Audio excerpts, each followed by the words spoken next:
نحمده ونسلم ونصلي على رسوله الكريم اما بعد فاعوذ بالله من الشيطان الرجيم بسم الله الرحمن الرحيم اذا وقعت الواقعة صدق الله مولانا العظيم وصدق رسوله النبي الرؤوف الرحيم ببركة إن الله وملائكته يصلون على النبي يا أيها الذين آمنوا صلوا عليه وسلموا تسليما اللهم صل على سيدنا ومولانا محمد وعلى آله وأصحاب سيدنا ومولانا محمد معدن الجود والكرم وآلہ وأصحابہ وبارک وسلم صلاۃ وسلام علیک یا سیدی یا رسول اللہ وعلی آلک واصحابک یا حبیب اللہ صلی اللہ علیہ وسلم۔ انتہائی مختصر حمد و صلات کے بعد اللہ تبارک و تعالیٰ کا بے پناہ شکر اور احسان، انتہائی کرم اور انعام کہ اس نے ہم گناہ گاروں کو یہ سعادت و توفیق عطا فرمائی کہ اس کی مقدس کتاب کے مبارک درس کا متبرک اور مبارک اہتمام کر کے یہاں جمع ہیں۔ درود اس کے پیارے حبیب علیہ الصلاۃ والسلام کی ذات والا صفات پر کہ جن کی محبت ہمارے ایمان کی جان، جن کی غلامی ہمارے سروں کا تاج، اور جن کی اطاعت دنیا اور آخرت میں کامیابی اور کامرانی کی ضمانت ہے۔ سلام ان کے ازواجین مطہرات، اہل بیت اطہار، صحابہ کرام، خلفائے راشدین رضوان اللہ تعالی علیہم اجمعین پر۔ حصول برکت کے لیے قرآن کریم سے سورہ واقعہ شریف کی آیت مقدسہ تلاوت کرنے کا شرف حاصل کیا۔ اللہ تبارک و تعالی اپنے کرم سے، اپنے فضل سے ہم سب کو دین متین کا نور کامل نصیب فرمائے، اور قرآن اور صاحب قرآن صلی اللہ تعالی علیہ وسلم کی رحمت و شفاعت سے دنیا اور آخرت میں مستفیض فرمائے۔ آپ حضرات کے علم میں ہے کہ سورہ واقعہ شریف کے درس کے حوالے سے آج ہماری یہ 7ویں نشست ہے۔ اس سلسلے میں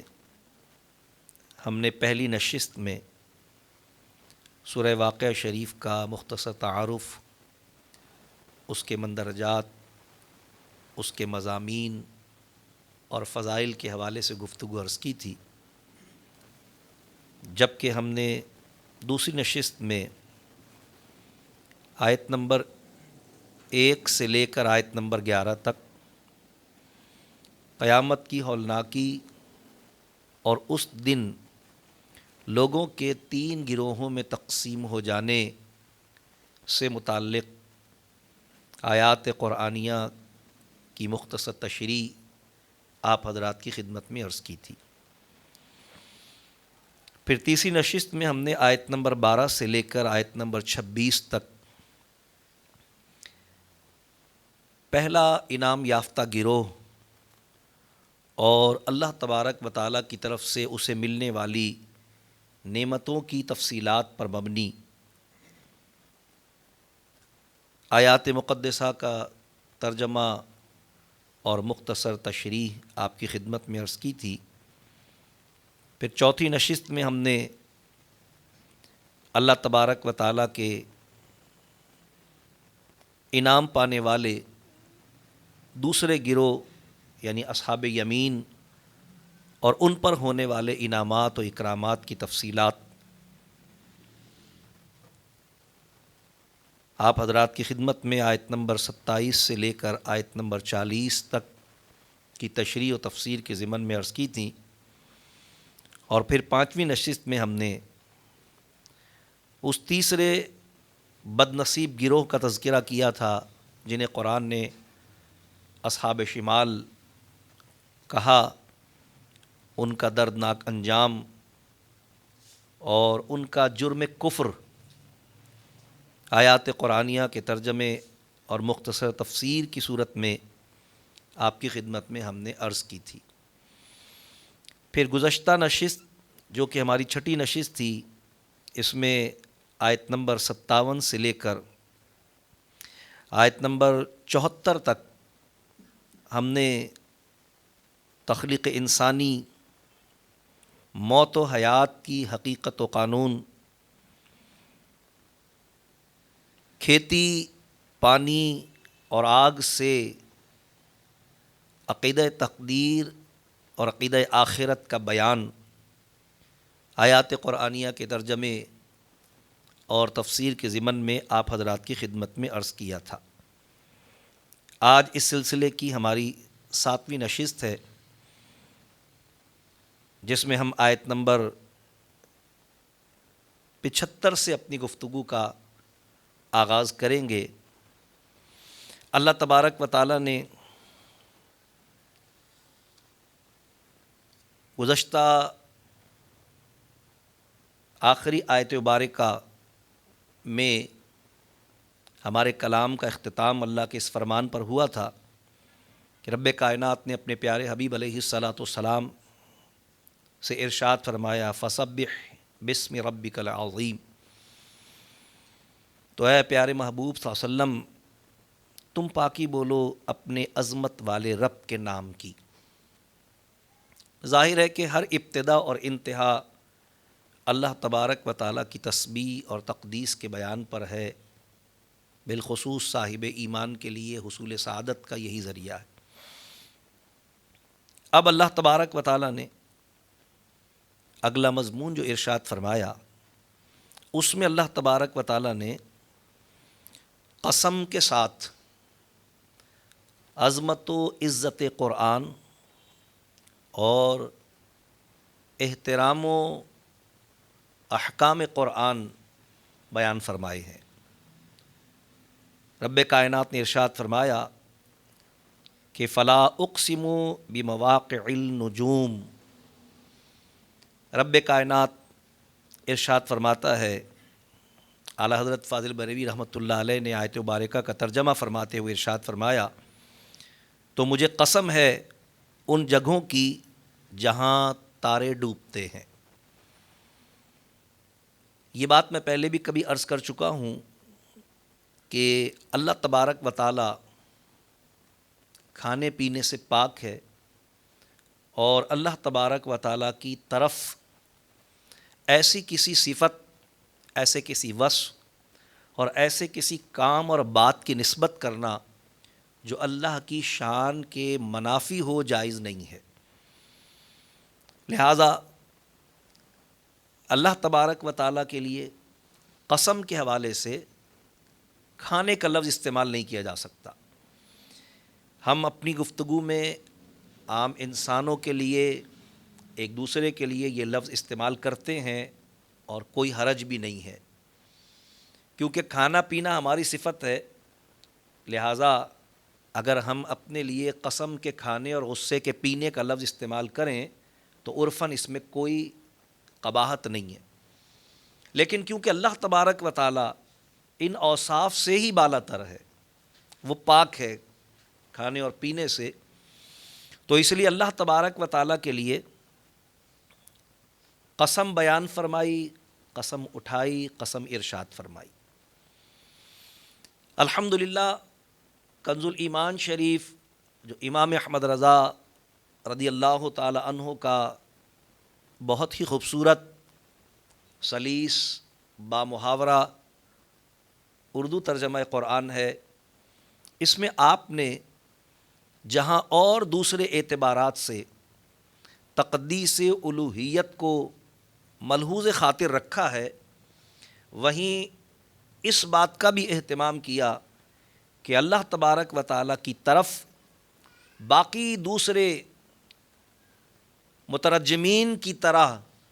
قسم کے کھانے کی نسبت نہیں فرمائی. آپ کو جتنے دوسرے اردو تراجم ملیں گے ان میں اکثریت میں آپ کو میں قسم کھاتا ہوں کہ الفاظ مل جائیں گے، لیکن اعلیٰ حضرت فاضل بریلوی رحمۃ اللہ تعالیٰ علیہ نے تقدیس الوہیت، عظمت رسالت، شان انبیاء کا اہتمام تراجم میں، ترجمہ قرآن میں الفاظ کے انتخاب میں بہت زیادہ ملحوظ خاطر رکھا ہے، اور اس اعتبار سے یہ انفرادیت ہے باقی تراجم قرآن کے ساتھ کنز الایمان شریف کی. تو اعلیٰ حضرت فاضل بریلوی رحمۃ اللہ علیہ نے ترجمہ فرمایا یہاں تو مجھے قسم ہے، اور لوگوں نے ترجمہ کیا تو میں قسم کھاتا ہوں، لیکن آیت نے فرمایا مجھے قسم ہے. اور یہی اللہ کی شان کے لائق ہے کہ اس کی طرف کسی ایسے لفظ کی نسبت نہ کی جائے جو اس کی شان کے منافی ہو. رب کائنات نے ارشاد فرمایا کہ مجھے قسم ہے ان جگہوں کی جہاں تارے ٹوٹتے ہیں. اس پر مفسرین نے کلام کیا کہ اس سے مراد کیا ہے. تو بعض مفسرین نے لکھا کہ اس سے مراد ہے صبح صادق کا وقت، کہ جس میں ستارے اپنی چمک، اپنی دمک کو کھو دیتے ہیں، ماند پڑ جاتے ہیں. بعض مفسرین نے اس سے یہ معنی لیے. مراد ہے سمت مغرب، کہ ستاروں کی ماند پڑنے کی، ڈوبنے کی، بجھ جانے کی جگہ وہی ہے. سمت اس سے مراد لی. اور بعض علماء کرام نے اور اس پر بہت تحقیق کے ساتھ یہ کلمات تحریر کیے کہ اس سے مراد صحابہ کرام علیہم الرضوان کی قبور ہیں، مزارات صحابہ کرام. یہ مفہوم منفرد ہونے کے باوجود مستند ہے، اس لیے کہ اللہ کے محبوب علیہ السلام نے صحابہ کرام علیہم الرضوان کے لیے اصحاب کن نجوم کا لفظ استعمال کیا ہے کہ میرے صحابہ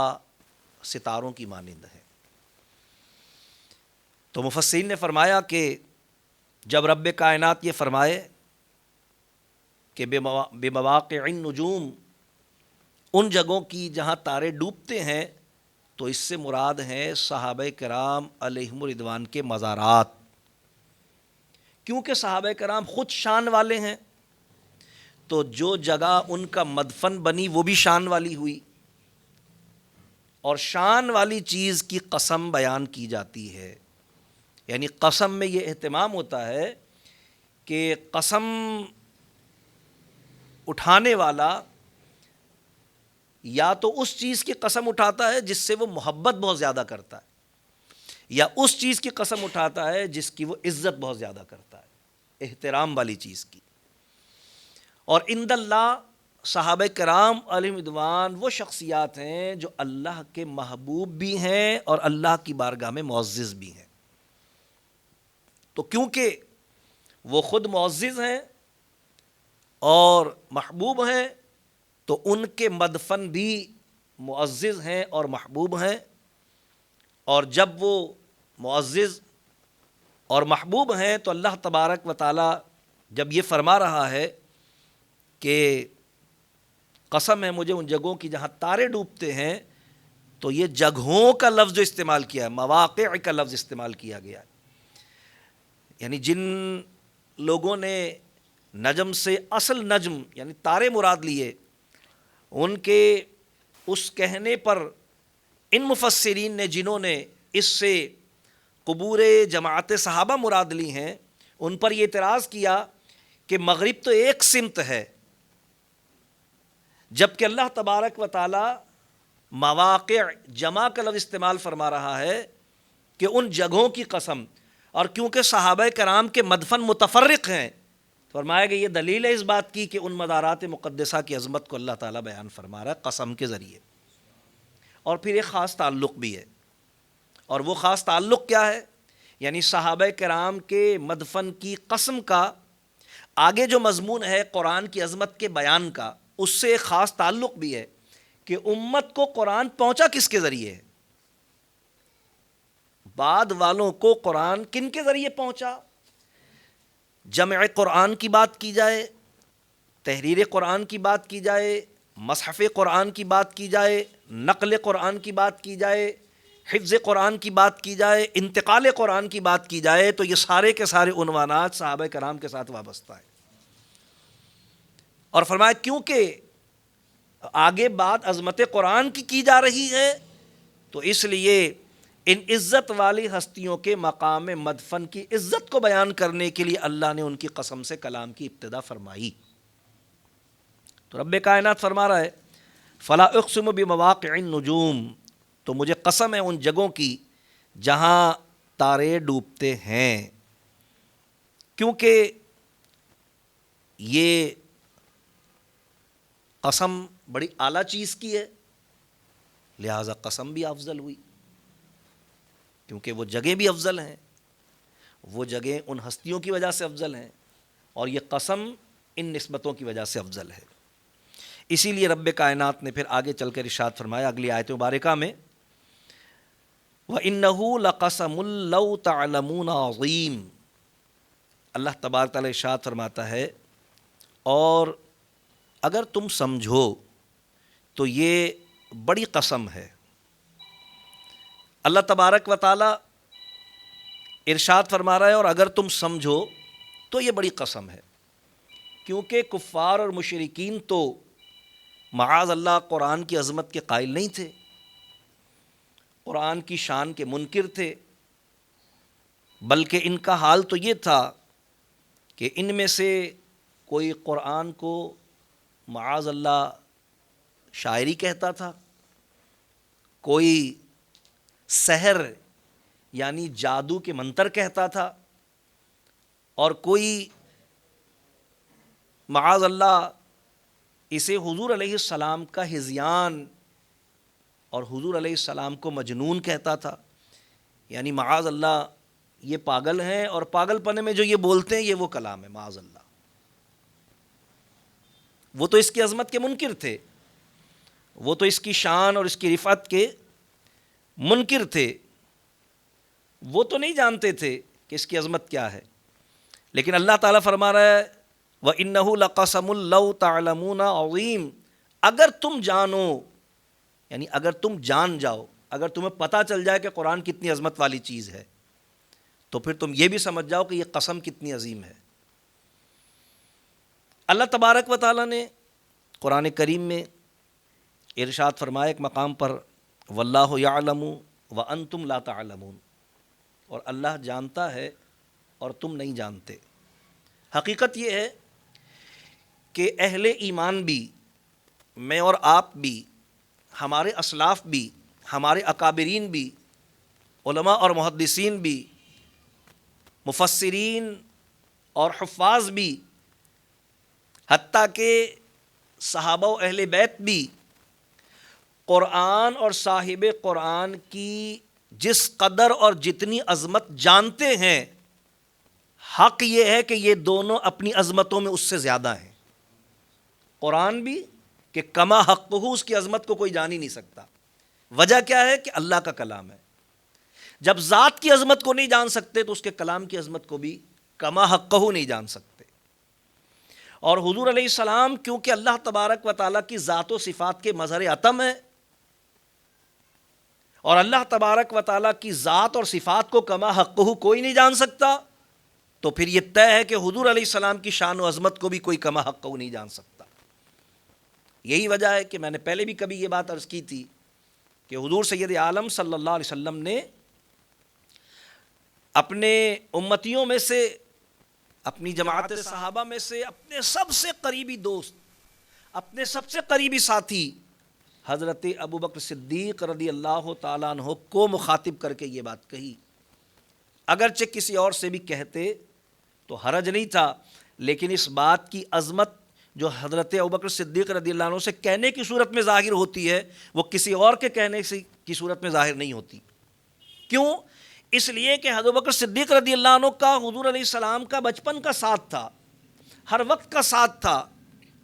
ہر لمحے کا ساتھ تھا، گھر میں، باہر، سفر میں، عذر میں، تجارت میں، کاروبار میں، معمولات زندگی میں، شب و روز میں حضور علیہ السلام کے ساتھی تھے، رفیق تھے، ساتھ تھے. لیکن سرکار علیہ السلام نے ان کو مخاطب کر کے یہ بات فرمائی کہ یا ابا بکر حقیقتی لا یعرف الا ربی، اے ابو بکر میری حقیقت کو سوائے میرے رب کے کوئی نہیں جانتا. حضرت ابوبکر صدیق رضی اللہ عنہ سے یہ بات کہنے میں اس بات کی اہمیت اس لیے زیادہ واضح ہوتی ہے کہ جب ساری امت میں سب سے قریب حضرت ابوبکر حضور کی حقیقت کو نہیں جانتے تو پھر دور والے کیسے جان سکتے؟ تو کیونکہ قرآن حضور کا معجزہ ہے اور اللہ کا کلام ہے، تو جس طرح حضور علیہ السلام اپنی حقیقت کے لیے فرما رہے ہیں کہ میری حقیقت کو سوائے میرے رب کے کوئی نہیں جانتا، تو ان کے معجزے کی حقیقت جو قرآن کی صورت میں اس کو بھی کوئی کما حق نہیں جان سکتا، اس کی عظمت کو بھی کوئی کما حق نہیں پا سکتا، کیونکہ وہ اللہ کا کلام ہے، حضور علیہ السلام کا معجزہ ہے. تو اسی لیے اللہ تبارک و تعالی ارشاد فرما رہا ہے وَإِنَّهُ لَقَسَمٌ لَوْ تَعْلَمُونَ عَظِيمٌ، اور اگر تم سمجھو، اگر تم جان جاؤ تو یہ بہت بڑی قسم ہے. اب ایک نسبت اگر بہت بڑی قسم ہے والے مضمون کی اگلے مضمون کے ساتھ کی جائے تو مراد ہے قرآن، اور ایک نسبت اگر اس قسم کی پچھلے مضمون کے ساتھ کی جائے تو پھر معنی یہ ہوگا کہ اے قیامت تک آنے والے لوگوں، اگر تم جان جاؤ کہ میرے محبوب کا صحابی ہونا کتنی بڑی شان کی بات ہے، تو پھر تمہیں اگرچہ ان کا زمانہ، ان کا ساتھ، ان کی رفاقت نہیں ملی، لیکن پھر تم ان کے مزاروں کو بھی غنیمت جانو کہ جن کی اللہ قسم فرما رہا ہے، اور ان کی عظمت کو بھی سمجھ لو کہ وہ کتنی شان والے ہیں. وَإِنَّهُ لَقَسَمٌ لَوْ تَعْلَمُونَ عَظِيمٌ، اگر تم سمجھو تو یہ بڑی قسم ہے. کن کی قسم؟ ان مقامات کی قسم جہاں پر یہ ستارے ڈوبے ہوئے ہیں، مدفون ہیں، پوشیدہ ہیں، آرام فرما ہے، یعنی قبور جماعت صحابہ رضی اللہ عنہم اجمعین. اور اگلے مضمون کے اعتبار سے دیکھا جائے تو پھر عظمت قرآن کی بات ہے، کیونکہ آگے بات قرآن ہی کی ہو رہی ہے. لیکن نسبت اور تعلق میں نے عرض کر دیا کہ دونوں میں تعلق ہے، نسبت ہے، قائم ہے، کہ قرآن اپنی قرات کے ساتھ، اپنے الفاظ کے ساتھ، اپنے معانی کے ساتھ، اپنی تشریح کے ساتھ، اپنی تفسیر کے ساتھ، اپنی نقل کے ساتھ، اپنی حفاظت کے ساتھ امت تک پہنچا ہی جماعت صحابہ کے ذریعے. تو قرآن اور جماعت صحابہ کا ایک خاص تعلق ہے. تو رب کائنات نے پھر آگے قرآن کی بات فرمائی، ارشاد میں انہ لقرآن کریم، بے شک یہ عزت والا قرآن ہے. اللہ تبارک و تعالیٰ نے قرآن کریم کو عزت والا لفظ کریم کے ساتھ بیان فرمایا ہے. علماء کرام نے اس کی بہت ساری حکمتیں ارشاد فرمائی ہیں کہ اللہ تبارک و تعالیٰ نے قرآن کو کریم کیوں ارشاد فرمایا ہے. جیسا کہ میں پہلے عرض کر چکا کہ کفار اور مشرکین تو معاذ اللہ قرآن کی توہین کرتے تھے. کوئی اسے شاعری کہتا تھا، کوئی اسے جادو کے منتر، سحر کہا کرتا تھا، اور کوئی اسے من گھڑت کلام کہا کرتا تھا، اور معاذ اللہ کلمات ہذیان یعنی کسی پاگل شخص کے منہ سے نکلے ہوئے الفاظ، معاذ اللہ کفار توہین کرتے تھے قرآن کی. اللہ تبارک و تعالیٰ نے فرمایا اگر تمہیں پتہ چل جائے نا قرآن کی عظمت کیا ہے تو پھر تمہیں اندازہ ہو جائے کہ واقعی یہ بہت بڑی قسم ہے. فرمایا یہ قرآن بہت عزت والا کلام ہے۔ علماء نے فرمایا کہ قرآن کو کریم یعنی عزت والا کہنے کی بہت ساری حکمتیں احادیث مبارکہ میں اور خود قرآن کریم میں موجود ہیں۔ فرمایا اللہ تبارک و تعالیٰ نے اسے عزت والا کلام اس لیے فرمایا ہے کہ دنیا کے جتنے بھی کلام ہیں، کوئی بھی کتاب، کوئی تحریر آپ ایک دفعہ پڑھی، آپ کو بہت اچھی لگی تو آپ نے دوبارہ پڑھی، پھر تیبارہ پڑھی،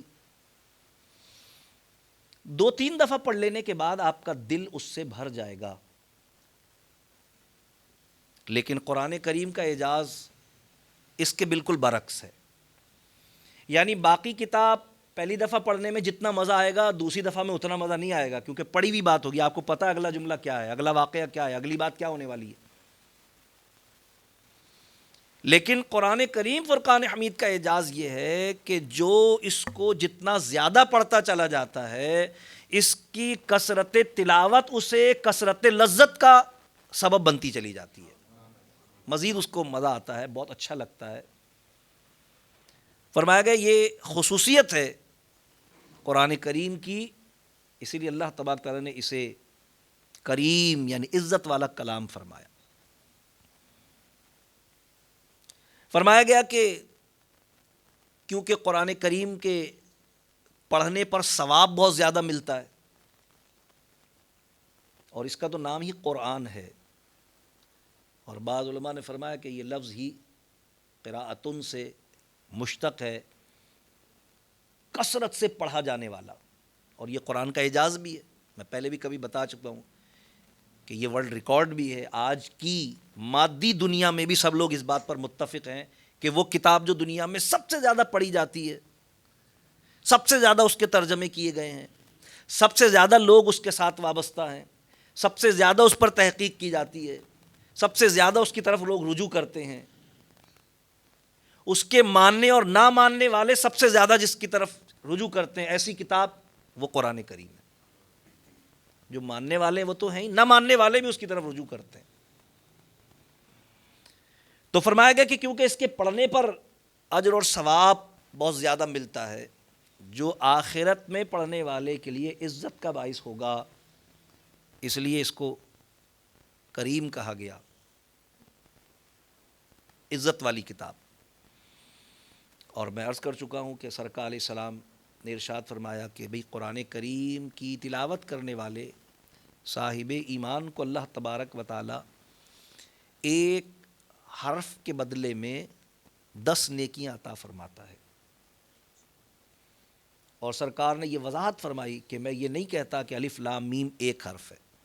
فرمایا الف ایک حرف ہے، لام ایک حرف ہے، میم ایک حرف ہے، یعنی اس کے پڑھنے والے کو 30 نیکی اللہ تعالیٰ عطا فرماتا ہے۔ بعض علماء نے فرمایا کہ اس کو کریم یعنی عزت والا کہنے میں یہ حکمت پوشیدہ ہے کہ یہ مہربان ہے ہر اس شخص پر جو کوئی مشکل، کوئی مسئلہ، کوئی سوال لے کر اس کی طرف رجوع کرتا ہے۔ ہر سوال کا جواب تلاش کرنے والے کو، جستجو کرنے والے کو اس میں مل جاتا ہے۔ اللہ فرما رہا ہے تبیانا لکل شیء، کائنات کی ہر شے کا بیان اس میں موجود ہے۔ اس کی تفصیل دوسرے مقام پر یہ کہہ کر بیان کی کہ ولا رطب ولا یابس الا فی کتاب مبین، کوئی تر اور کوئی خشک ایسا ہے ہی نہیں جسے اس کتاب میں بیان نہ کیا گیا ہو۔ اور دنیا میں جتنی چیزیں ہیں ان کی حقیقت تیسری نہیں ہے، 2 ہی حقیقتیں ہیں، یا وہ تر ہے یا وہ خشک ہے، اور یہ 2 لفظ استعمال کر کے دنیا کی ہر شے کا اس میں احاطہ کر لیا گیا۔ بعض مفسرین نے فرمایا کہ قرآن کو کریم کہنے کی یہ وجہ بھی ہے کہ اس کے ذریعے اہل ایمان کو، ایمان والوں کو جسمانی اور روحانی شفا میسر آتی ہے۔ وَنُنَزِّلُ مِنَ الْقُرْآنِ مَا هُوَ شِفَاءٌ وَرَحْمَةٌ لِّلْمُؤْمِنِينَ، اللہ فرماتا ہم نے اسے نازل ہی کیا ہے اہل ایمان کے لیے شفا اور رحمت بنا کر۔ تو فرمایا گیا کہ اس لیے اس کو عزت والا کلام کہا گیا کہ یہ مخلوق کے جسمانی اور روحانی دونوں نفعوں کا باعث ہے۔ بعد نے فرمایا کہ قرآن کو عزت والا کلام یعنی لفظ کریم کے ساتھ اس لیے متصف کیا گیا کہ یہ قیامت کے دن اپنے پڑھنے والوں کی شفاعت کرے گا۔ جو اس پر ایمان رکھتا ہے اور اسے اللہ کا کلام سمجھ کے پڑھتا ہے، حصول ثواب کی نیت سے، برکت پانے کا ارادہ کر کے اس کی تلاوت کرتا ہے، اسے پڑھتا ہے، تو پیارے آقا علیہ الصلاۃ والسلام نے ارشاد فرمایا، حضرت علی رضی اللہ عنہ سے حدیث بخاری اور مسلم میں بھی فضائل قرآن کے باب میں موجود ہے کہ پیارے آقا علیہ السلام نے ارشاد فرمایا کہ جو شخص قرآن سے محبت کرتا ہے، قرآن بھی اس سے محبت کرتا ہے۔ یہ قرآن اپنے پڑھنے والے کے لیے قبر میں نور اور روشنی کا باعث بنے گا، اور قیامت کے دن قرآن اور ماہ رمضان میرے ساتھ میری امتی کی شفاعت میں شریک ہوں گے۔ یعنی جس طرح اللہ نے مجھے اذن شفاعت عطا فرمایا ہے کہ میں اپنے گناہگار امتی کی شفاعت کروں گا، اللہ نے مجھ سے وعدہ کیا ہے کہ صاحب ایمان رمضان کا اکرام کرے، اس کے روزے رکھے تو یہ مہینہ، اور صاحب ایمان قرآن کو اللہ کا کلام جان کر اس کی تعظیم و تکریم کے ساتھ اس کے تقاضۂ تلاوت کو پورا کرتے ہوئے اس کی تلاوت کرے گا، تو قیامت کے دن یہ اپنے پڑھنے والے کی شفاعت کرے گا۔ فرمایا اس لیے بھی اسے کریم کہا گیا کہ عزت والے کی شفاعت اس کی عزت کی وجہ سے قبول کی جاتی ہے۔ شفاعت بمعنی سفارش ہوتا ہے، دنیا میں بھی ایسا ہی ہوتا ہے کہ ابھی اگر کوئی شخص کسی کی بہت عزت کرتا ہے، اگر وہ کسی کے متعلق کہہ لے یار وہ ذرا سا تھوڑا سا دیکھ لینا، تو وہ اس کی احترام کی وجہ سے، اس کی عزت کی وجہ سے اس کی بات کا بھرم رکھے گا، اس کی سفارش کو قبول کر لے گا، کیونکہ قرآن اللہ کا کلام ہے۔ فرمایا گیا کہ کیونکہ یہ عزتوں کا باعث ہے، اس لیے اسے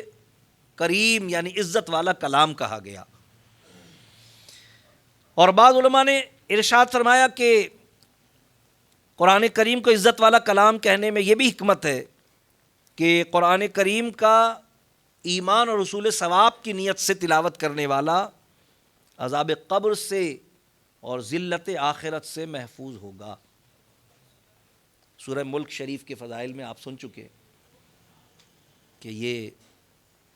قبر کے عذاب سے بچانے والی ہے۔ ایک حدیث میں آتا ہے کہ حضور علیہ السلام کے ایک صحابی حالت سفر میں تھے اور انہوں نے ایک مقام پر پڑاؤ کیا، جیسا کہ قافلے رکتے تھے کسی جگہ پر، تو وہ فرماتے ہیں کہ رات میں جب سونے کے لیے لیٹا تو مجھے سورہ ملک شریف کی تلاوت کی آواز آئی، تو میں نے بہت تلاش کیا، یا رسول اللہ مجھے تلاوت کرنے والا کوئی نظر نہیں آیا، لیکن مجھے ایسے لگ رہا تھا کہ جیسے آواز زمین میں سے آ رہی ہو۔ تو حضور علیہ الصلاۃ والسلام نے ارشاد فرمایا، تم نے جس جگہ خیمہ لگایا وہاں اللہ تبارک و تعالیٰ کے ایسے مومن بندے کی قبر تھی جس نے سورہ ملک کی تلاوت کو اپنا معمول بنایا ہوا تھا، اور گواہ رہو اس بات پر کہ جو صاحب ایمان سورہ ملک کی تلاوت کو اپنا معمول بنائے گا، یہ قبر میں اسے تلاوت قرآن کے ساتھ متصف کرے گی، عذاب قبر سے محفوظ کرے گی، وحشت قبر سے اس کی حفاظت کرے گی، اور آخرت میں اس کے لیے عزت اور اعزاز اور شفاعت کا ذریعہ بنے گی۔ تو سرکار علیہ السلام نے قرآن کریم کی ان برکات سے اہل ایمان کو، صحابہ کرام کو آگاہ فرمایا۔ تو بعض مفسرین نے فرمایا کہ اس لیے بھی اس کو قرآن کریم عزت والا قرآن کہا گیا، اور بعض مفسرین نے فرمایا کہ کیونکہ اس کے یاد کرنے والے کو قیامت میں اللہ تبارک تعالیٰ ایک خاص عزت عطا فرمائے۔ میں نے فضائل قرآن کے ضمن میں وہ حدیث مبارکہ جو صحاح کی تمام کتابوں میں ہے، 6 کی 6 کتابوں میں فضائل قرآن میں، کہ سرکار علیہ السلام فرماتے ہیں جس نے قرآن کو ایمان و اخلاص کے ساتھ یاد کیا یعنی حفظ کیا، اس طرح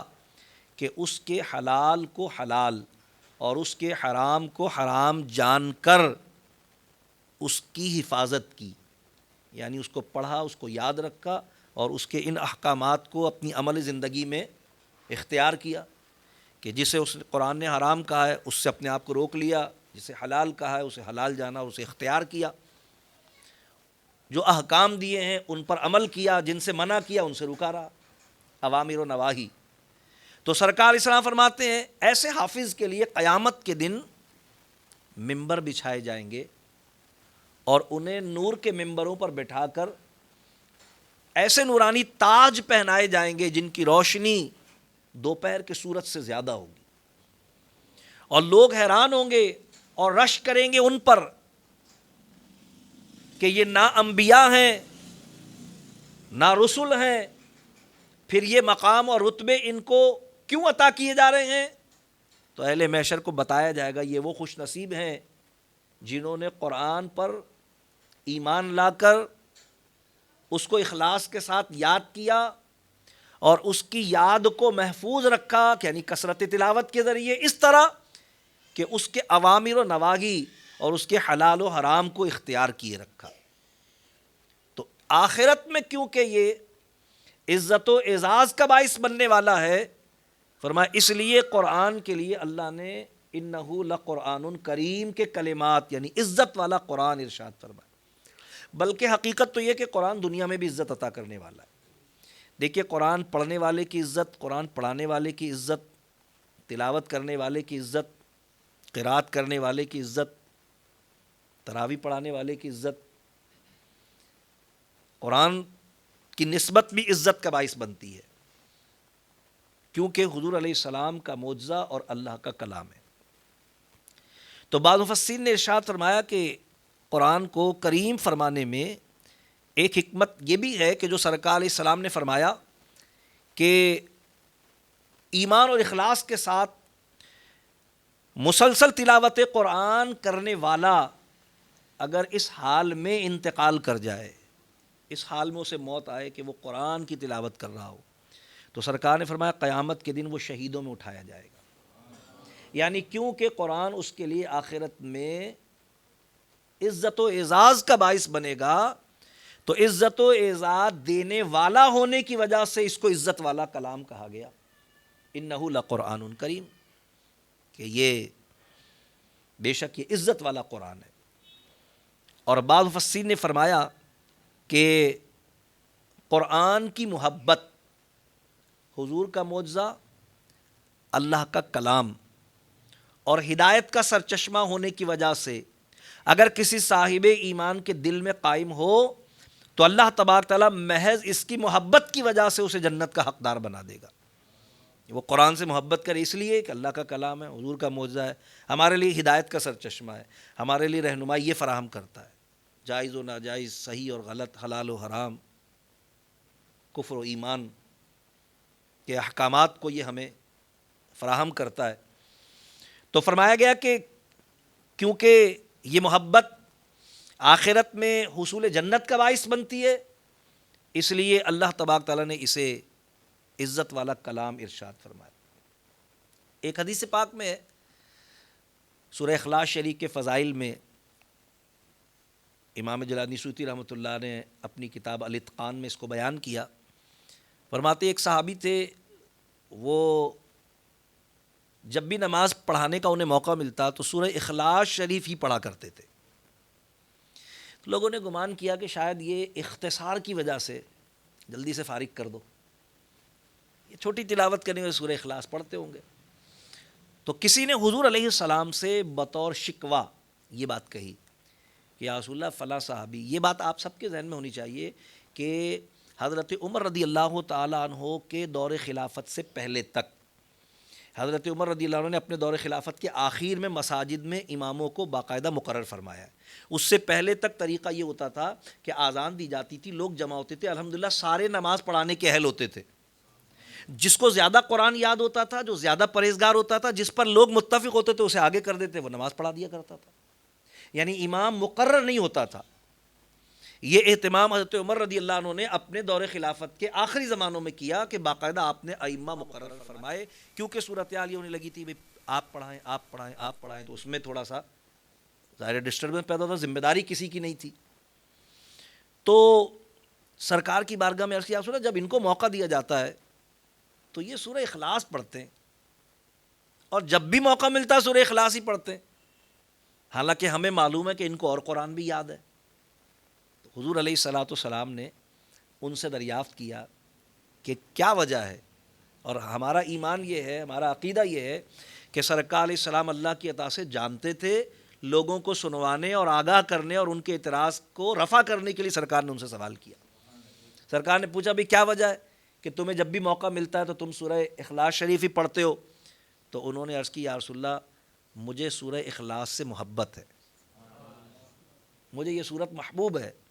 اللہ تبارک تعالیٰ کی توحید کا، اس کی وحدانیت کا، اس کی صفات کا، اللہ کا پورا تعارف، ہمارے عقیدے کی بنیاد اس میں موجود ہے، مجھے اس سے محبت ہے. تو حضرت ابوبکر صدیق رضی اللہ عنہ حدیث کے راوی ہیں، آپ نے فرمایا سرکار نے برجستہ فرمایا تم اس سے محبت کرتے ہو، یہ تم سے محبت کرتی ہے، اور اس کی محبت اپنے کرنے والے کو جنت سے محروم نہیں کرے گی بلکہ جنت کا حقدار بنائے گی. وہ حضور نے تصدیق کی مہر لگا دی کہ اگر تم واقعی اسی وجہ سے محبت کرتے ہو، یقیناً حضور جانتے تھے کہ ایسا ہی ہے اور اس لیے تم پڑھتے ہو، تو پھر یہ تمہارا ہر بار سورہ اخلاص شریف کا پڑھنا یہ تمہیں جنت میں جانے کا سبب بنے گا، کیونکہ یہ سورہ مبارکہ واقعتاً اخلاص اور خلوص پر مبنی ہے، اور تم اپنے ایمان کے خلوص اور اخلاص کی وجہ سے اس سے محبت کرتے ہو، تو یہ بھی تم سے محبت کرتی ہے. اسی طرح بعض مفسرین نے فرمایا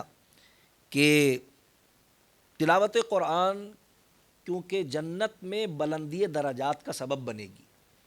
یہ حدیث مبارکہ بھی یقیناً آپ نے حفظ قرآن کی جب تقاریب ہوتی ہیں تو اکثر علماء کرام بیان کرتے ہیں، بخاری اور مسلم میں موجود ہے حدیث مبارکہ کہ حافظ قرآن جب جنت میں پہنچے گا تو اللہ تبارک تعالیٰ اسے حکم دے گا کہ تلاوت قرآن کرو، یا ملائکہ اللہ کے اذن سے اسے حکم دیں گے کہ تلاوت قرآن کرو، اور جیسے جیسے وہ تلاوت قرآن کرتا چلا جائے گا اللہ تبارک تعالیٰ اسے جنت میں بلندی درجات عطا فرماتا جائے گا. جہاں تک وہ پڑھتا چلا جائے گا آیات کے ساتھ اس کے درجات بلند ہوتے چلے جائیں گے، جہاں وہ ٹھہر جائے گا وہیں اس کا مسکن ہو جائے گا، اتنے درجات اللہ تعالیٰ اسے عطا فرما دے گا. یعنی تلاوت قرآن کیونکہ جنت میں بلندی درجات یعنی عزت میں اضافے کا سبب بنے گا. جنتی تو بذات خود عزت کا حقدار ہے کہ وہ جنتی ہے، لیکن پھر جنت میں جس کے درجے اللہ تعالیٰ بلند فرمائے وہ مزید عزتوں کا باعث ہے، اور وہ عزتیں کیونکہ قرآن کے ساتھ وابستہ کی اس حدیث مبارکہ کے ذریعے، علماء نے فرمایا اس لیے انہو لقرآن کریم کہہ کر اللہ تبارک و تعالیٰ نے قرآن کو عزت والا کلام ارشاد فرمایا. اور یوں بھی دنیا میں اللہ کے پیارے حبیب صلی اللہ علیہ وسلم نے قرآن کے ساتھ وابستہ شخص کو ہی سب سے زیادہ اعزاز و اکرام والا فرمایا ہے. حدیث مبارکہ بہت بار میں نے عرض کی ہے، آپ نے بھی 20 بار علماء سے سنی ہے کہ سرکار علیہ السلام نے فرمایا خیرکم من تعلم القرآن وعلمہ، تم میں سے بہترین شخص وہ ہے، خیرکم. نماز کی بات نہیں ہے، روزے کی بات نہیں ہے، حج کی بات نہیں ہے، زکوٰۃ کی بات نہیں، سب بعد میں. افضل ترین عبادت نماز ہے، لیکن کیونکہ قرآن کی صحیح تلاوت کے بغیر نماز بھی نہیں ہوتی تو نماز پر بھی مقدم ہے. یہ سرکار میں خیرکم، تم میں سے بہترین شخص وہ ہے من تعلم القرآن وعلمہ، جو قرآن خود بھی سیکھے اوروں کو بھی سکھائے. یعنی قرآن سے وابستہ شخص دنیا میں بھی عزتوں کا حقدار ہے، قبر و حشر میں بھی اعزازات پائے گا، اور جنت میں بھی اللہ تعالیٰ اس کو بلندی درجات نصیب فرمائے گا. من جملہ ان تمام فضائل کی وجہ سے علماء کرام فرماتے ہیں کہ اللہ نے اس مقام پر اور دیگر مقامات پر قرآن کریم کو عزت والا کلام ارشاد فرمایا ہے. میں نے صاحب قرآن صلی اللہ علیہ وسلم کی نسبت سے 12 نکات ضمن میں عرض کر دیے کہ رب کائنات فرمایا انہ لقرآن کریم، بے شک یہ عزت والا قرآن ہے. پھر قرآن کی ایک صفت کو اللہ نے بیان کیا، فرمایا فی کتاب مکنون، اعلیٰ حضرت فاضل بریلوی رحمۃ اللہ ترجمہ فرمایا ہے محفوظ نوشتہ میں. محفوظ وہ چیز ہوتی ہے جس کو بہت حفاظت سے رکھا گیا ہو. نوشتہ کہتے ہیں تحریر کی ہوئی چیز کو، یعنی ایسی تحریر جسے بہت حفاظت میں رکھا گیا ہو یا جسے بہت محفوظ کر دیا گیا ہو.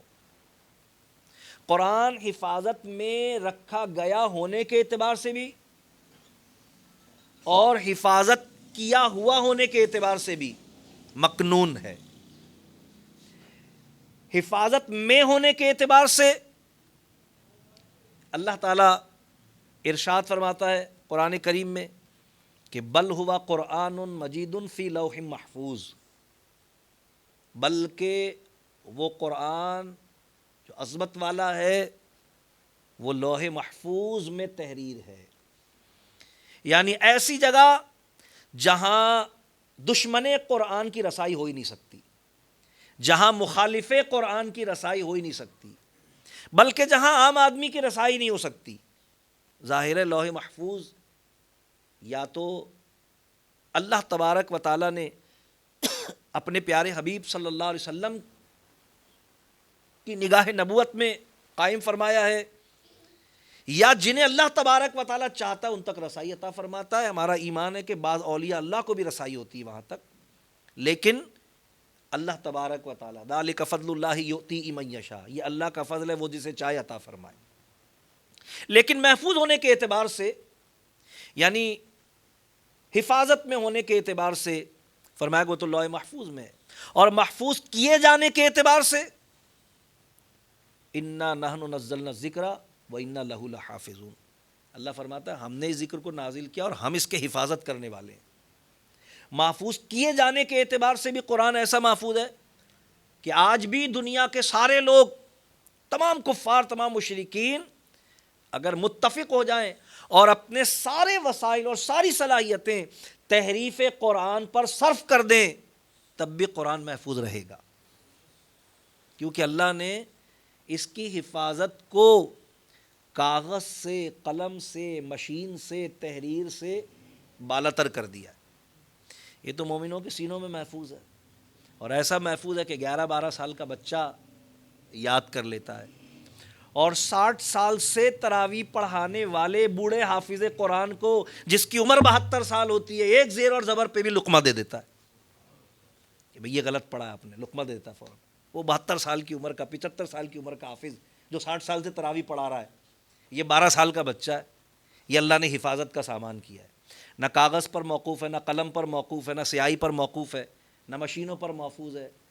موقوف ہے، نہ چھپائی پر، نہ کتابت پر، کسی چیز پر موقوف نہیں ہے. اللہ نے اپنے ذمہ کرم پر لیا ہوا ہے، اور اس کا اہتمام اللہ نے ایسا کیا ہے کہ عقل انسانی سے ماورا ہے.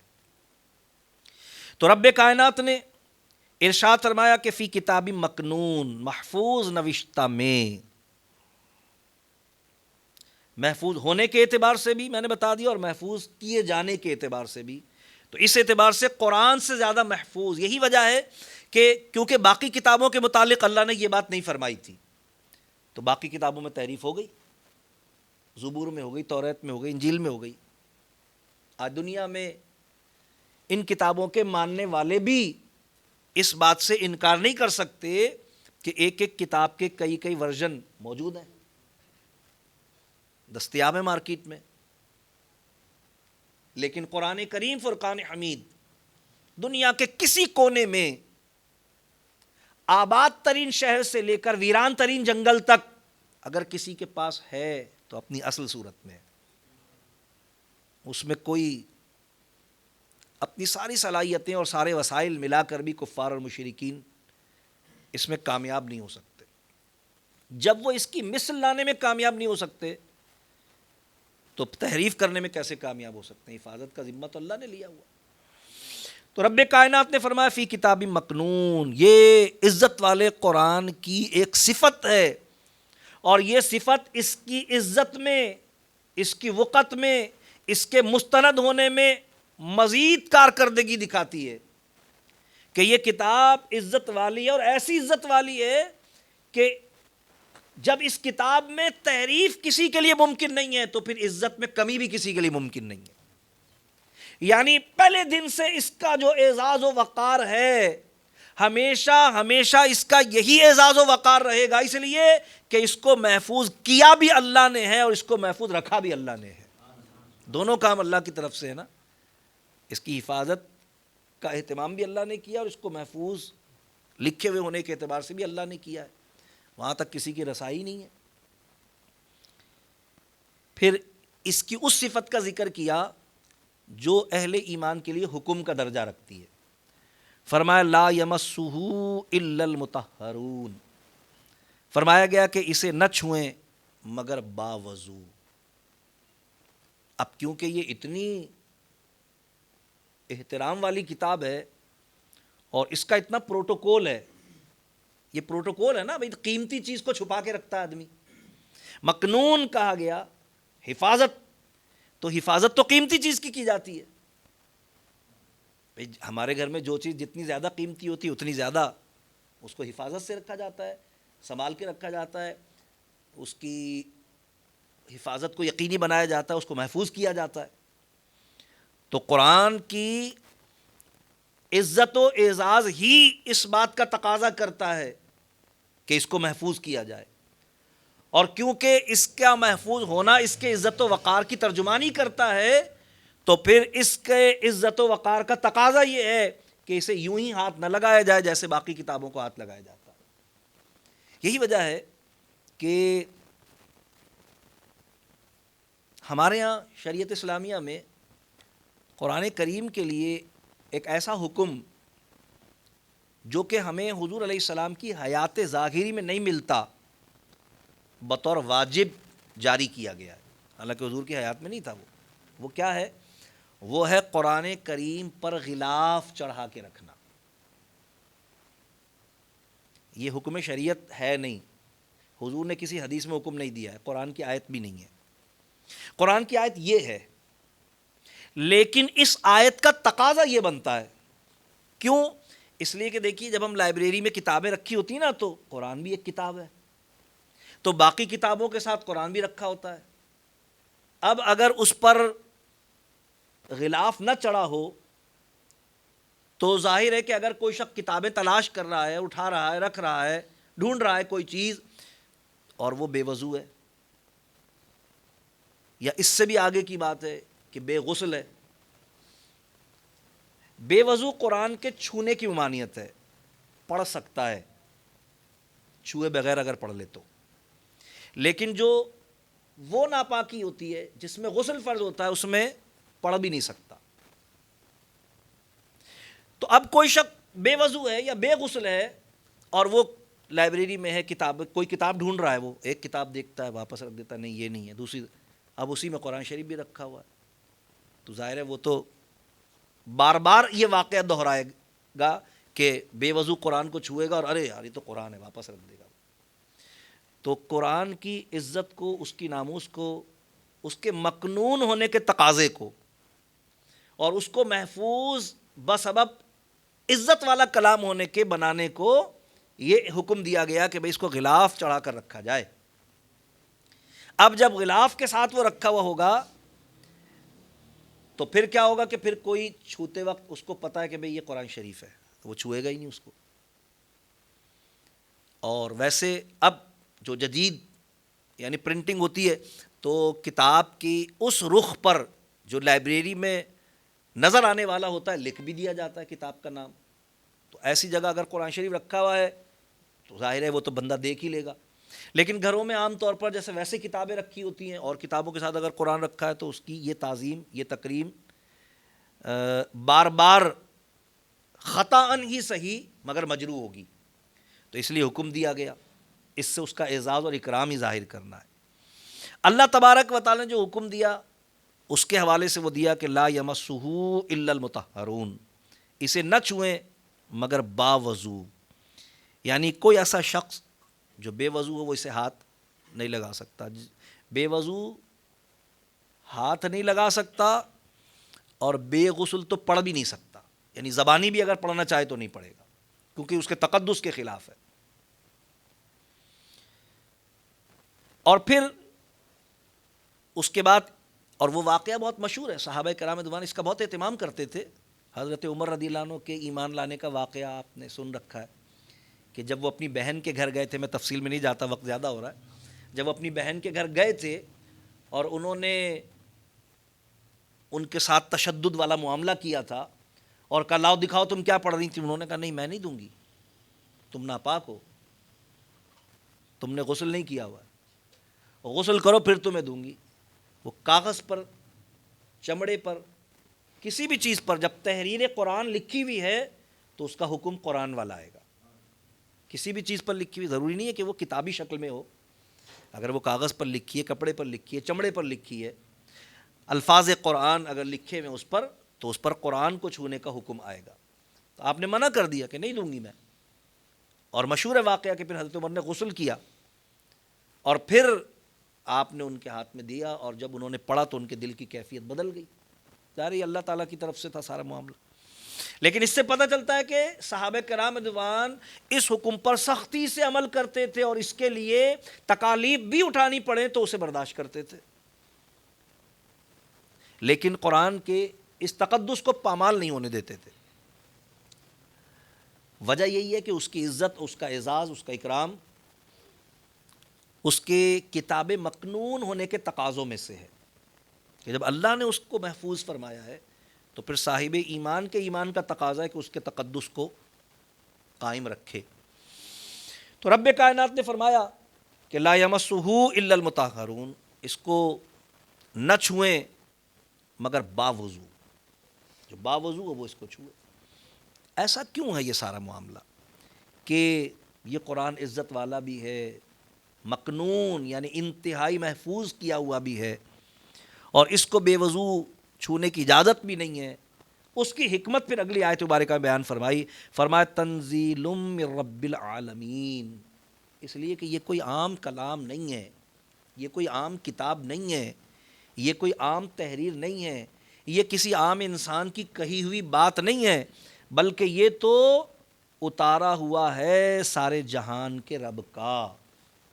تو اللہ تبارک و تعالیٰ کا کلام ہے، اس کی طرف سے اتارا ہوا ہے۔ یہ جو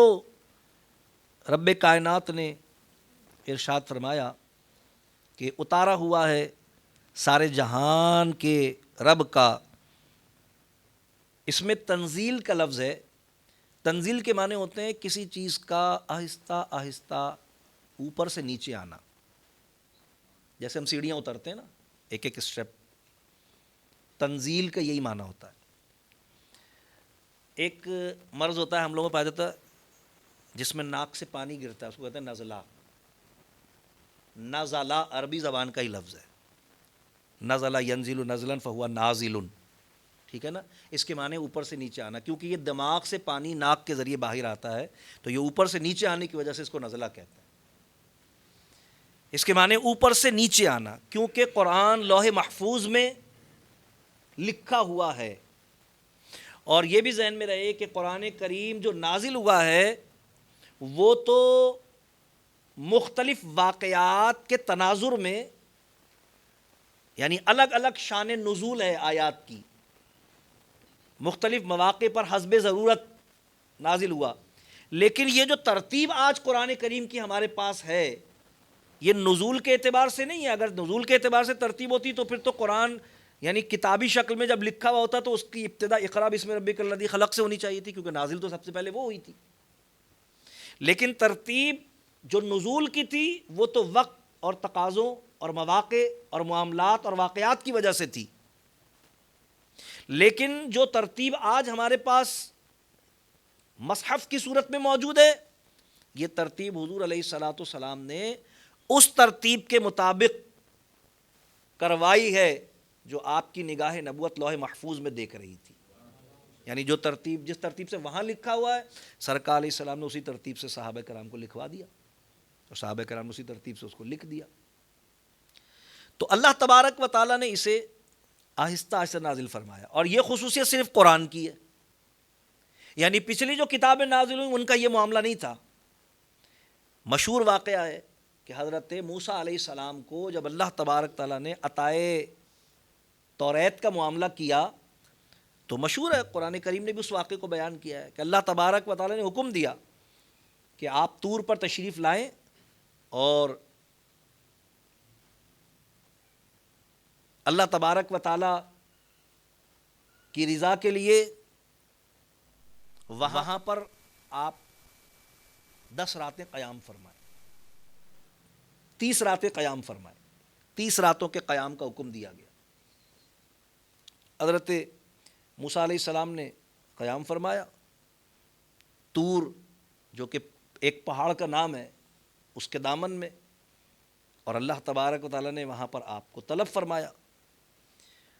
اور جب اللہ تبارک و تعالیٰ نے آپ کو توریت شریف عطا فرمائی تو وہ 7 قیمتی پتھر جس کا نام تھا زبرجد، جس طرح یاقوت، زمرد، نیلم، پکھراج یہ مختلف پتھروں کے نام ہیں، اسی طرح زبرجد ایک پتھر کا نام ہے۔ تو سرخ زبرجد کی 7 تختیوں پر تحریر شدہ توریت اللہ تعالیٰ نے موسیٰ علیہ السلام کو عطا فرمائی، لکھی ہوئی، تحریر شدہ، جس طرح تحریر کھدی ہوئی ہوتی ہے نا، اس طرح لکھی ہوئی۔ تو دیگر انبیاء کرام کو بھی جو کتابیں عطا ہوئیں ایک ساتھ عطا ہوئیں، ایک دم عطا ہوئیں، لیکن قرآن کی یہ خاصیت ہے کہ اللہ تبارک و تعالیٰ نے اسے آہستہ آہستہ 23 سال کے عرصے میں نازل فرمایا ہے۔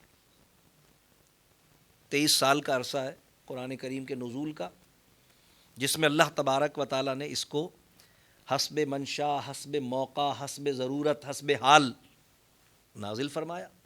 یہی وجہ ہے کہ قرآن کے سوا یہ خصوصیت کسی دوسری آسمانی کتاب میں بھی نہیں پائی جاتی کہ اس کی آیت کا کوئی شان نزول ہو، کہ بھی کس موقع پر یہ آیت نازل، کیونکہ پوری کتاب ایک ہی موقع پر نازل کی گئی۔ صحیفے جو ملے انبیاء کرام کو، صحف ابراہیم و موسیٰ قرآن میں جن کا ذکر ہے، وہ بھی ایسے ہی ملے کہ بیک وقت ایک ساتھ لکھی ہوئی تحریر عطا کر دی گئی۔ لیکن قرآن کریم جو اللہ تبارک و تعالیٰ نے نازل فرمایا تو یہ عطا نہیں ہوا بلکہ یہ نازل کیا گیا۔ یاد رکھیے ہمارا ایمان یہ ہے کہ قرآن کا نزول حضور علیہ السلام کے قلب اطہر پر لوگوں کے لیے ہوا ہے، ورنہ علوم قرآنیہ پر اور مضامین قرآنیہ پر اور متن قرآنیہ پر حضور علیہ السلام نزول سے پہلے بھی آگاہ و باخبر تھے۔ یہ ہمارا ایمان ہے، اور اس کی دلیل قرآن سے بھی موجود ہے اور حدیث سے بھی موجود ہے۔ اور وہ حدیث تو بہت ہی مشہور ہے جو آپ نے سورہ بقرہ کی ابتدائی آیات کے نزول کے حوالے سے سن رکھی ہے، کہ جب حضرت جبرائیل حضور کی بارگاہ میں آئے اور آپ نے فرمایا الف، حضور نے فرمایا میں سمجھ گیا، آپ نے فرمایا لام، حضور نے فرمایا میں سمجھ گیا، آپ نے فرمایا میم، حضور نے فرمایا میں سمجھ گیا، پھر آپ نے فرمایا ذالک الکتاب لا ریب فیہ، تو حضور نے نہیں فرمایا کہ میں سمجھ گیا۔ علماء فرماتے ہیں یہ دلیل ہے اس بات کی کہ کیونکہ حضرت جبرائیل امی بھی الف، لام اور میم یہ تو حروف مقطعات ہیں نا، مقطع کہتے ہیں قطع، ٹوٹا ہوا، الگ الگ، اسی لیے اس کو پڑھنا بھی علم نہیں ہوتا ہے۔ علم ذالک الکتاب لا ریب فیہ پڑھے گا تو گناہ گار ہوگا، اس کو الگ الگ ہی پڑھنا ہے۔ قطع کا مطلب تھا توڑنا، تو توڑ کے ہی پڑھنا ہے، الف لام میم۔ تو سرکار نے ہر حرف پر فرمایا میں سمجھ گیا، تاکہ جبرائیل سمیت قیامت تک ہر قرآن پڑھنے والے کو یہ پتہ چل جائے کہ میں تو سمجھایا ہوں، مجھے تو سب پتہ ہے اللہ کی عطا سے۔ یہ تو لوگوں کے لیے، لوگوں کی تعلیم کے لیے، لوگوں کی ہدایت کے لیے اللہ تبارک تعالیٰ نے نازل فرمایا، اور اسی لیے قرآن میں اللہ نے قرآن کو ھدی للناس فرمایا، لوگوں کی ہدایت کے لیے۔ ھدی للرسول نہیں فرمایا، ھدی للمحمد نہیں فرمایا، ھدی للنبی نہیں فرمایا، بلکہ فرمایا ھدی للناس، لوگوں کے لیے ہدایت بنایا، کیونکہ حضور تو خود سراپا ہدایت ہے۔ تو اللہ تبارک و تعالیٰ نے فرمایا تنزیل من رب العالمین، یہ جو اس کا سارا اعزاز اور اکرام ہے یہ اس لیے کہ جس طرح ہم نے اپنے محبوب علیہ السلام کو تمام جہانوں کے لیے رحمت بنا کر بھیجا ہے، وہاں پر الفاظ کیا ہیں؟ وما ارسلناک الا رحمۃ للعالمین، اور یہاں کیا ہے؟ تنزیل من رب العالمین۔ وہاں بھی عالمین کا ذکر ہے، یہاں بھی عالمین کا ذکر ہے، کیونکہ اللہ نے حضور علیہ السلام کو رسول تمام جہانوں کے لیے بنا کر بھیجا ہے، اور اسی طرح رحمت تمام جہانوں کے لیے بنا کر بھیجا ہے، تو حضور علیہ السلام پر نازل ہونے والی کتاب یعنی قرآن کریم کو بھی تمام جہانوں کے لیے نازل فرمایا ہے، سب کے لیے نازل فرمایا ہے، ہدایت کا سر چشمہ، ہدایت کا سامان، اور پھر ترتیب وار نازل فرمایا ہے۔ یعنی قرآن شریف اللہ تعالیٰ کی طرف سے آہستہ آہستہ 23 سال کی مدت میں اتارا گیا، اس طرح کہ حضرت جبرائیل آئے اور کچھ سنا گئے، حضور کی بارگاہ میں پیش کر گئے، حضور علیہ السلام نے صحابہ کرام کو بیان کر دیا، دیگر انبیاء کرام علیہم الصلاۃ والسلام کو، یا دیگر کتابوں کا معاملہ میں نے بتا دیا وہ لکھی ہوئی اتری تھی اللہ تبارک تعالیٰ نے۔ اور پھر ایک چیز اور یہاں پر کہ رب العالمین کے کلمات جو ہیں وہ اس بات کی بھی وضاحت کر رہے ہیں، جہاں یہ وضاحت ہو رہی ہے کہ تمام جہان والوں کے لیے،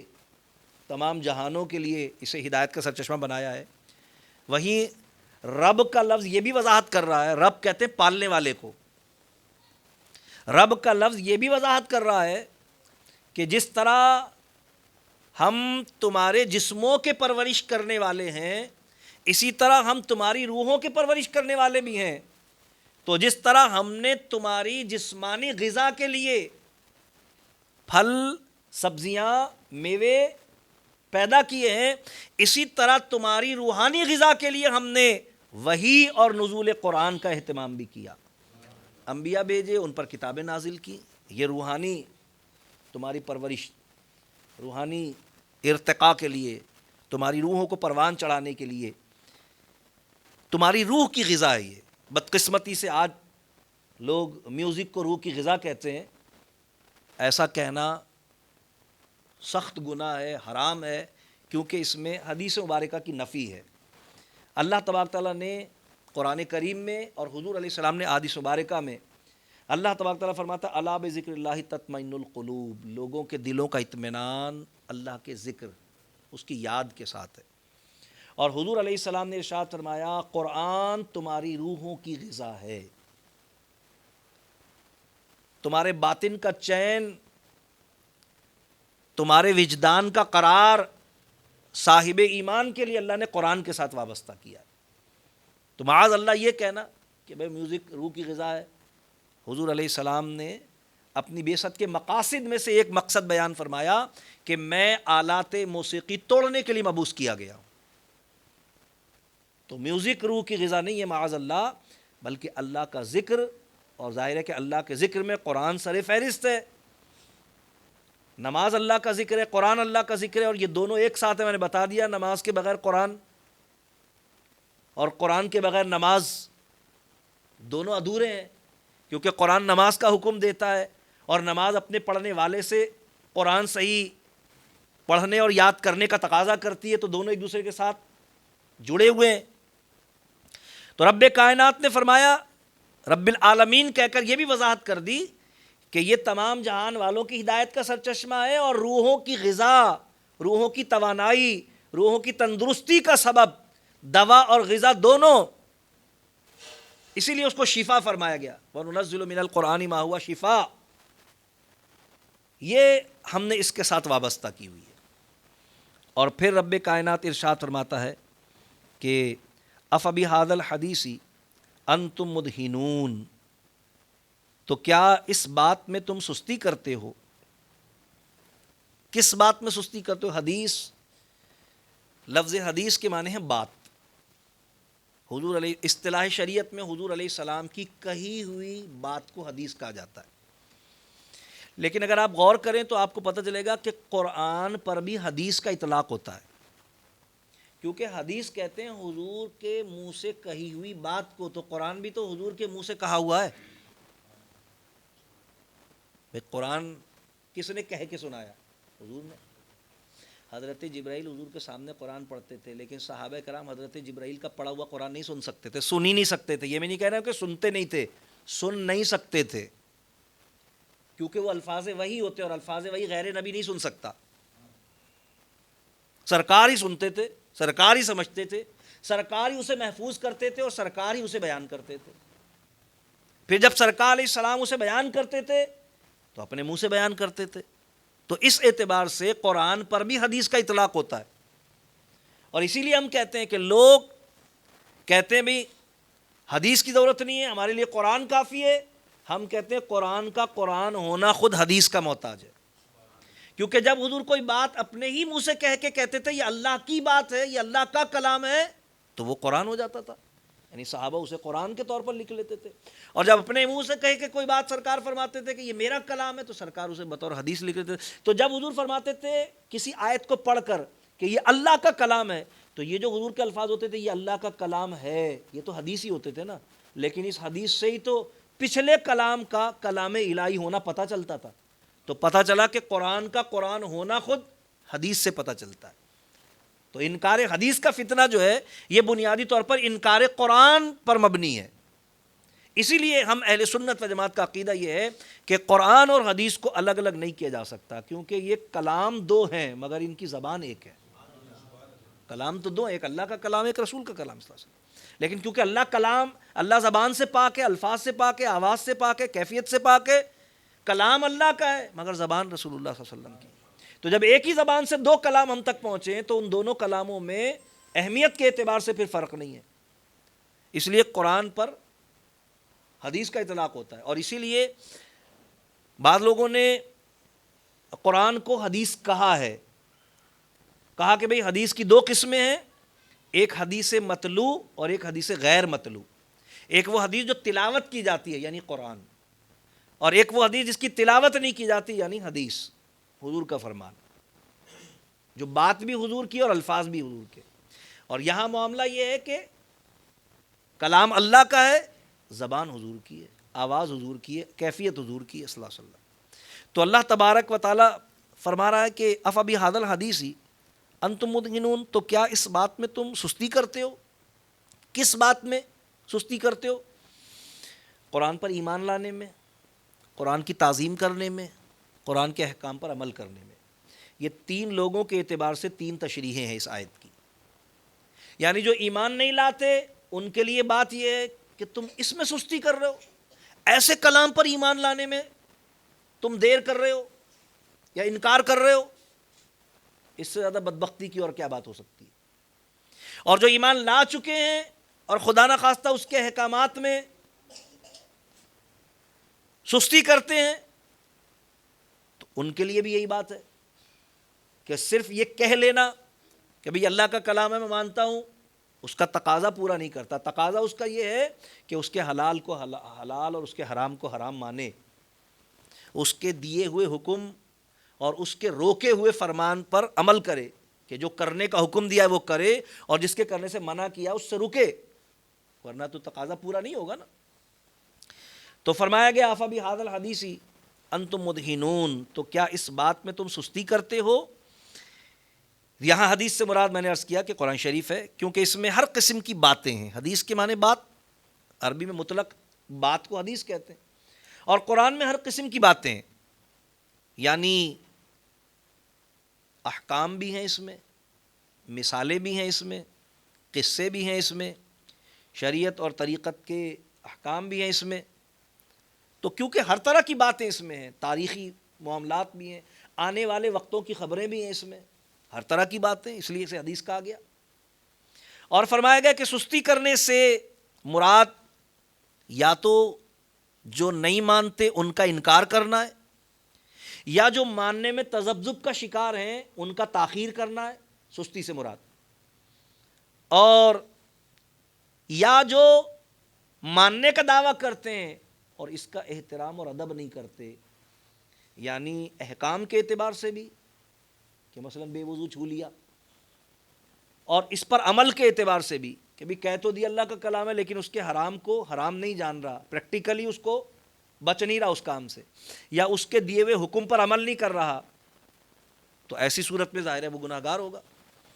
تو فرمایا گیا کہ وَتَجْعَلُونَ رِزْقَكُمْ أَنَّكُمْ تُكَذِّبُونَ، اور اپنا حصہ یہ رکھتے ہو کہ جھٹلاتے ہو. یہ ان کفار کی بات ہو رہی ہے جنہوں نے قرآن کا مذاق اڑایا اور اس کا انکار کیا. رب کائنات نے فرمایا کہ بھئی یہ حصہ ملا ہے تم نے. عربی زبان میں رزق کے ایک معنی حصے کے بھی ہوتے ہیں، یہ تیرا رزق ہے یعنی یہ تیرا حصہ ہے. اور رزق کے ایک معنی روزی کے بھی ہوتے ہیں. تو رب کائنات نے قرآن کریم فرقان حمید کے لیے جب یہ ارشاد فرمایا تو یہاں پر مفسرین نے فرمایا کہ رزق بمعنی حصہ ہے، یعنی اس قرآن سے بعض لوگ ہدایت لیں گے، بعض اور زیادہ گمراہ ہو جائیں گے. تم نے اس کے جھٹلانے کو اپنا حصہ بنا کر گمراہی اور بڑھا لی. انہوں نے جھٹلایا کفار نے. حضرت امام حسن رضی اللہ عنہ ارشاد فرماتے ہیں کہ بڑا بد نصیب ہے وہ شخص جس کا حصہ قرآن کے جھٹلانے میں ہو، یعنی وہ قرآن کا انکار کرتا ہے، چاہے قولی انکار کرے چاہے فعلی انکار کرے. قولی انکار کرنے والا وہ ہے جو کہتا ہے میں اسے قرآن اللہ کا کلام نہیں مانتا، اور فعلی انکار کرنے والا وہ ہے جو یہ تو کہتا ہے کہ اللہ کا کلام ہے، قرآن تو کہتا ہے اس کو، لیکن عمل اس پہ کوئی نہیں کرتا، وہ عملاً جھٹلا رہا ہے. یعنی جس چیز کو اس نے حرام کہا ہے اس کو وہ حلال سمجھ رہا ہے، جس کام کے کرنے سے اس نے منع کیا اس کو وہ کر رہا ہے، تو ظاہر ہے تو عملاً جھٹلا رہا ہے نا وہ. تو پھر اس کا یہ کہنا کہ میں اسے اللہ کا کلام مانتا ہوں یہ محض اس کا جھوٹا دعویٰ ہو جائے گا. اور اس کو اللہ تبارک و تعالیٰ نے رزق کا لفظ استعمال کر کے یہ بات بھی وضاحت کر دی کہ قرآن کی مثال جیسا کہ حدیث پاک میں ہے کہ رحمت کی بارش والی ہے. بارش جب برستی ہے تو یہ روحانی بارش ہے. قرآن کریم کی آیات جو ہیں، یہ جو پانی والی بارش ہوتی ہے یہ زمین پر برستی ہے، اور جو روحانی بارش ہے آیات قرآنیہ والی یہ دلوں کی زمین پر برستی ہے. تو زمین جیسی ہوتی ہے بارش کا نتیجہ بھی ویسا ہی ہوتا ہے. یعنی اگر بارش گوبر پہ گرے، کچرے پہ گرے تو تعفن اور کیڑے اور ہو جاتے ہیں، لیکن اگر بارش کھیت والی جگہ پر گرے، کھلیان والی جگہ پر گرے، باغ والی جگہ پر گرے تو پھر پھول پودے سبزہ اور زیادہ ہو جاتا ہے. آپ دیکھتے ہیں بارش میں زیادہ ہو جاتا ہے، نارمل پانی دینے میں کے مقابلے میں بارش میں سبزہ زیادہ ہو جاتا ہے کیونکہ وہ کھیتی والی زمین تھی. تو فرمایا کہ جس کے دل میں ہدایت کا بیج اللہ نے رکھا ہے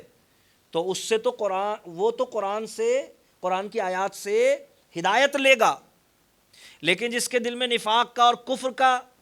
بیج ہے تو بارش کا کام تو بیج اگانا ہے. اگر بیج ہی کیکر کا ڈلا ہے تو بارش سے بھی کیکر ہی اگے گا، لیکن اگر بیج گلاب کا ڈلا ہے تو پھر بارش سے گلاب اگے گا. تو فرمایا کہ جو سلیم الفطرت ہیں، جن کے قلوب کو اللہ تبارک تعالیٰ نے ہدایت کی زمین بنایا ہے، تو ان کو قرآن سے ہدایت ملتی ہے، اور ان کے دل کی زمین پر تقوی کے، طہارت کے، پاکیزگی کے، خوف خدا کے، محبت رسول کے پھول کھلتے ہیں، اور ان کا دل ایمانی باغ بن جاتا ہے.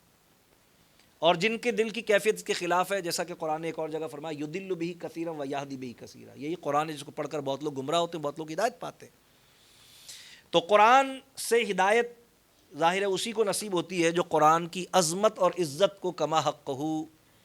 جانتا ہے اور مانتا ہے. اسی لیے پہلے قرآن کی عزت کی بات کی گئی، پھر اس پر ایمان کی بات کی گئی. اور بعین اسی طرح آخری بات عرض کر رہا ہوں میں، انشاءاللہ پھر اگلی آیات ہم آگے کیونکہ وقت زیادہ ہو گیا. بعین اسی طرح صاحب قرآن کا معاملہ بھی ہے کہ جس طرح قرآن کی پہلے عزت کی بات کی گئی پھر ایمان کی بات کی گئی کہ اگر عزت و تعظیم نہیں ہے تو دعوی ایمان بھی بیکار ہے، اسی طرح حضور علیہ السلام کی بھی یہی بات ہے کہ حضور علیہ السلام پر ایمان کی کوئی بات کرے اور حضور کی عزت و محبت سے اس کا دل خالی ہے